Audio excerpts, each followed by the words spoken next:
Welcome to the Deep Dive. We're jumping straight into a really critical topic today, that recent Senate hearing on AI. You had Sam Altman from OpenAI there, other big names too. That's right. And our mission here, for you, the learner, is to kind of pull out the most important bits, the really interesting stuff, maybe the controversial parts from hours of testimony. Yeah, save you the time of wading through it all. We want to give you the essence, the key takeaway. Exactly. It was a packed hearing, really focused on the future of AI here in the U.S., especially, with the competition with China looming large. And the stakes are high. They kept comparing AI's potential impact to the internet, maybe even bigger. Huge implications for the economy, national security, everything really. Definitely. So where did the conversation really ignite? I think Senator Cruz's opening set a strong tone. Oh, absolutely. He framed it immediately as a global industrial revolution. No messing around. He said the U.S. has to win this race against China, period, for economic stability, for national security. And Altman, well, he seemed to agree completely on that urgency. He even floated the idea that AI could be as big, maybe bigger, than the internet itself. That's quite a statement. It really is. Sets the scale, doesn't it? But then Dr. Sue from AMD, she added a note of caution. Right. She basically said, yes, the U.S. leads now, but that lead isn't guaranteed. It's a global race. Things change fast. And Brad Smith from Microsoft sort of echoed that, called it a close race where the U.S. has a lead, but maybe a slim one. Yeah. So the consensus seems to be, we're ahead, but we can't coast. Which leads directly to the big question. How do we stay ahead? And that means talking regulation. Ah, yes, regulation. Always a fun topic. What were the main lines of argument there? Well, Senator Cruz came out really strongly for a light touch. He kept pointing back to the 90s, the internet deregulation, saying that's what fueled the boom. Right. He explicitly warned against copying Europe's approach, what he called command and control. He seemed to think that would stifle things economically. And Altman seemed to be on the same page there. He made that quip about not wanting to live in Europe either, suggesting he prefers the U.S. approach, or at least the potential for one. So keep the rules minimal to let innovation fly. Was there talk about specific ways to do that, like a sandbox? Exactly. That idea of a regulatory sandbox like the early internet had was definitely floated, a space to experiment without heavy-handed rules right away. But surely not everyone wanted no rules, right? No, definitely not. Senator Klobuchar, for instance, argued for what she called a risk-based approach. Okay, what does that mean in practice? Think of it like you regulate the really high-risk stuff more tightly, but maybe less so for lower-risk applications. Basic guardrails for the most potentially impactful non-defense uses of AI. And Altman, was he against that? Actually, no. He seemed to agree with that more targeted strategy. So it wasn't just no rules. It was more about finding the right kind of rules. Smart regulation, maybe. Finding that sweet spot makes sense. But what about different rules in different places? That's always a headache. Huge concern. Both Senator Lummis and Altman really flagged the danger of a patchwork quilt of 50 different state regulations. Imagine the compliance nightmare. Yeah, that sounds awful for innovation. Did they mention any specific state examples? Senator Blackburn brought up California's SB 1047. It didn't pass. But it was seen as this EU-style, get permission first kind of regulation. Altman called that sort of thing potentially disastrous. Okay, so the push seems to be for federal consistency, light but smart rules. Got it. Now, you can have the best ideas and the best rules, but AI needs power, right? Lots of it. Oh, absolutely. Ranking member Cantwell really zeroed in on this. She talked about computing power, algorithms, data, yes, but also the infrastructure, the need for investment, NSF, the SHE-EPS Act. And the energy demand. I heard some staggering numbers mentioned. Yeah, she highlighted that data centers could soon eat up maybe 12% of all U.S. electricity. 12%. Wow, that's a It really puts the energy challenge front and center. Right. Which led to talk about needing new energy sources. Fusion energy even got a mention with Microsoft's partnership. Fusion. Okay, we're really talking future tech now. What did Altman say about infrastructure needs? He stressed it massively, talked about OpenAI's Project Stargate. This is apparently a $500 billion plan. $500 billion just for AI infrastructure. $500 billion. That's almost hard to comprehend, just for one company's vision. It shows a scale, right? And he said we need certainty. Faster permitting for data centers, reliable electricity.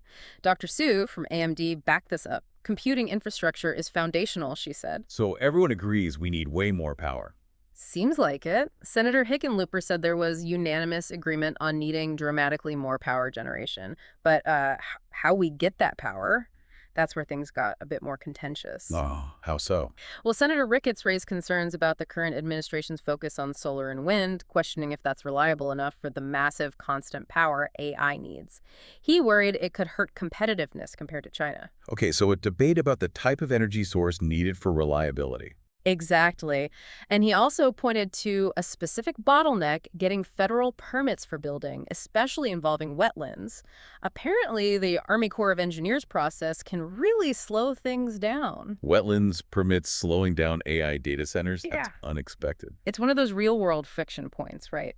Senator Barrasso basically said energy is the key to winning the race because China can build out energy infrastructure so fast. So it's not just about the tech, it's about the plumbing. Yeah. The energy, the permits, the physical build-out. Hmm. Fascinating. What about the people needed for all this?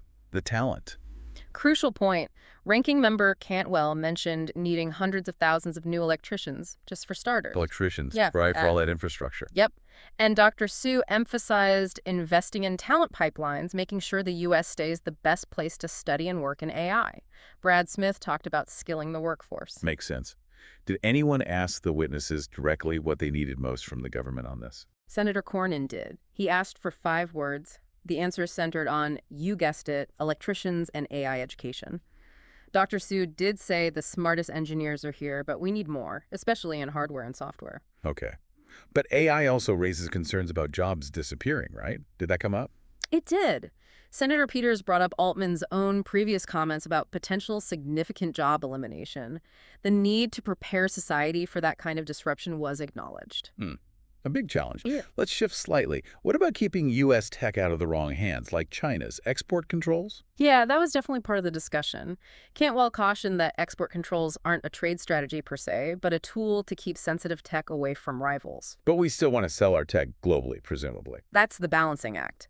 Dr. Su stressed needing rules that are simple, enforceable, and allow widespread adoption of U.S. tech. Brad Smith added that global leadership means serving the world, so the approach to export controls matters for trust. Tricky stuff. Were there specific rules discussed? There was mention of the AI diffusion rule. Sounds like Altman and Su were relieved it was rescinded, but they still see the need for some constraints. Cantwell even floated the idea of a tech NATO democracy setting AI rules together. Interesting concept. But what about competition from, say, open source models coming out of China? Big concern. Models like DeepSeek could be really attractive, especially in developing countries. Altman actually announced OpenAI plans to release an open source model soon, suggesting the U.S. needs to lead in both open and closed models. So competing on all fronts. Brad Smith also highlighted a key U.S. advantage, didn't he? About talent and capital. He did. Said our #1 edge is attracting the world's best people and giving them access to venture capital, which led Senator Sullivan to ask a pointed question. Which was? Is it really in the U.S. national interest for American venture capital to be funding Chinese AI companies? A tough question, for sure. Definitely food for thought. Okay, besides competition and jobs, what about the ethical side? Protecting people. Very important thread. Senator Moran raised concerns about protecting kids, learning from social media's mistakes. Altman acknowledged the internet era wasn't great on that front and committed to working on an AI framework. That's good to hear. Any other specific ethical issues? Altman noted this emerging trend of people using AI for life advice, even emotional support, said it needs careful watching. Senator Klobuchar mentioned AI's potential to supercharge scams. Oh yeah, I can see that. Senator Rosen brought up AI and anti-Semitism, citing an ADL report. Altman committed to working with civil society groups to combat harmful stereotypes in AI outputs. So bias is a major concern too. Absolutely. Senator Booker voiced that worry, AI potentially amplifying existing societal biases. And Senator Duckworth warned against proposed budget cuts to national research labs, stressing their importance for the U.S. research edge. Everyone on the panel strongly agreed with her on that. Good. We need that fundamental research. What about the environmental impact, beyond just energy use? Senator Markey hit on that. Not just electricity, but water usage for cooling data centers, emissions from backup generators, the need for sustainable AI development. Right. Lots to consider there. So wrapping up the hearing's themes, it seems like government and industry working together is key. Overwhelmingly, yes. Lots of calls for public-private partnerships. They cited past successes, nuclear energy, the space race, the internet as models for how government support in areas like infrastructure, energy, research, talent can really drive things forward. And standards bodies like NIST have a role too. Definitely. Providing frameworks. Senator Young stressed national security and working with allies. Senator Wicker called for a whole-of-government approach to AI literacy and STEM education. It sounds like they touched on everything from electricians to geopolitics to ethics, even small businesses. Yeah, Altman shared a story about a laundromat owner using ChatGPT, and there was talk about AI improving government services too, making bureaucracy less painful, hopefully. Okay, so let's distill this. What are the absolute core takeaways from this deep dive into the hearing? I'd say. 1, the U.S. has a lead in AI, but it's fragile. China is the clear competitor. 2, there's a desire for a light-touch, smart federal regulation, avoid stifling innovation but manage major risks. 3, infrastructure, especially energy and data center build-out, is a massive, urgent challenge. Permitting needs fixing. And 4, we need the talent electricians, engineers, educators. 5, export controls are tricky but necessary. 6, ethical issues, bias, safety, jobs need proactive attention.